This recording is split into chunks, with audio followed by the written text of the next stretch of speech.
إن هذا القرآن يهدي للتي هي أقوم ويبشر المؤمنين.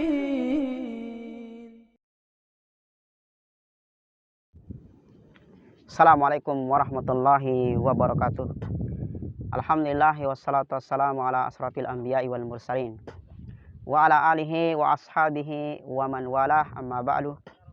Kaum muslimin yang rahmati Allah subhanahu wa ta'ala, Allah subhanahu wa ta'ala masih memberikan kita kesempatan sehingga kita dapat menghirup udara kembali di tepi pantai yang amat sangat indah ini. Berbicara tentang ilmu, para ulama banyak mendefinisikan ilmu kepada kita. Di antaranya apa yang disebutkan oleh para ulama kepada kita, al-ilmu ma qama alaihi dalilu minal kitabi was sunnah ala fahmi salafil ummah.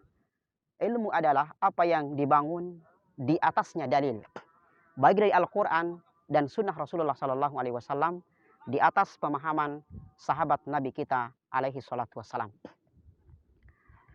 Kenapa kita sering mendengar bahwa pemahaman Al-Quran dan sunnah Rasulullah SAW berdasarkan pemahaman sahabat Nabi SAW? Ini menunjukkan bahwa sahabat adalah orang yang dekat dengan Rasulullah SAW. Sahabat adalah orang yang paling mengetahui tentang Rasulullah SAW. Sahabat adalah orang yang paling mengetahui tentang ilmu Nabi SAW. Amat sangat indah apa yang dikatakan oleh sahabat yang mulia Abdullah bin Mas'ud radhiyallahu taala anhu. Beliau menyatakan, "Man kana minkum muta'assiya falyata'assa bi ashabin Nabi sallallahu alaihi wasallam." Barang siapa yang ingin mengambil suri tauladan, maka ambillah dari para sahabat Nabi sallallahu alaihi wasallam. Kenapa kita ambil dari para sahabat Rasul sallallahu alaihi wasallam? Fa innahum kanu abarru hadhil ummah quluba. Karena para sahabat adalah orang yang paling baik hati mereka. Sahabat adalah orang yang paling baik akhlak mereka. Wa amaqahum ilma. Para sahabat adalah orang yang paling dalam ilmu mereka. Wa aqallahum takallufa. Para sahabat adalah orang yang tidak berlebihan dengan agama yang mereka miliki. Wa aqwamuhum hadiya. Para sahabat adalah orang yang paling lurus petunjuk mereka. Wa ahsanuhum halah.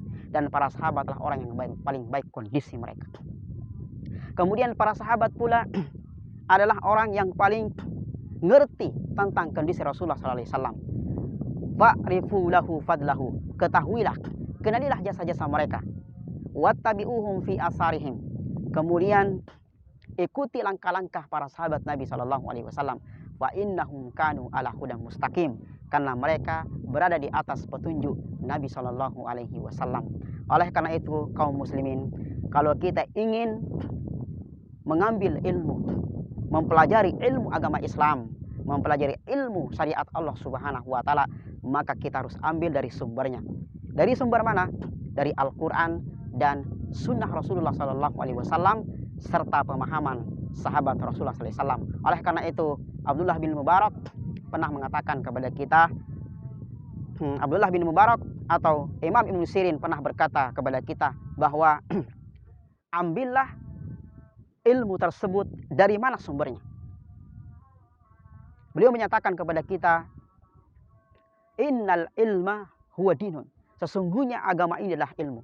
Fanduru amman ta'khuzuna dinakum. Maka ambillah dari mana sumber ilmu tersebut. Kalau ilmu tersebut dari Allah dan Rasulnya, maka wajib kita ambil dan wajib kita pelajari.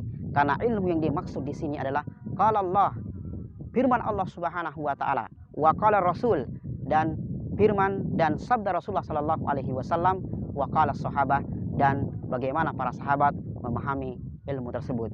Oleh karena itu, kaum muslimin yang dirahmati Allah Subhanahu wa taala, yang harus kita persiapkan di zaman fitnah ini, di zaman berbagai macam fitnah datang bertubi-tubi kepada kita, adalah ilmu dan kekuatan iman serta akidah yang kita miliki.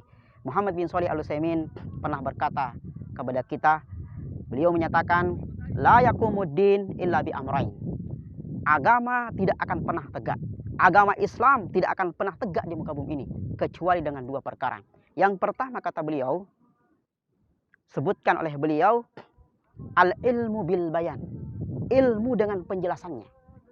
Penjelasan dari Allah dan Rasulnya, serta pemahaman sahabat An-Nabi Shallallahu Alaihi Wasallam. Yang kedua, asilah, yaitu senjata, kemampuan fisik kita sesuai dengan akidah yang dimiliki oleh Rasulullah Sallallahu Alaihi Wasallam serta sahabat-sahabatnya. Oleh karena itu, di zaman fitnah ini yang begitu maraknya fitnah datang kepada kita, maka wajib bagi kita untuk mempersiapkan dua hal ini, yaitu ilmu dengan penjelasannya dan kekuatan akidah yang kita miliki sesuai dengan pemahaman Rasulullah dan para sahabatnya. Demikian apa yang kami dapat sampaikan, mudah-mudahan bermanfaat. Assalamualaikum warahmatullahi wabarakatuh.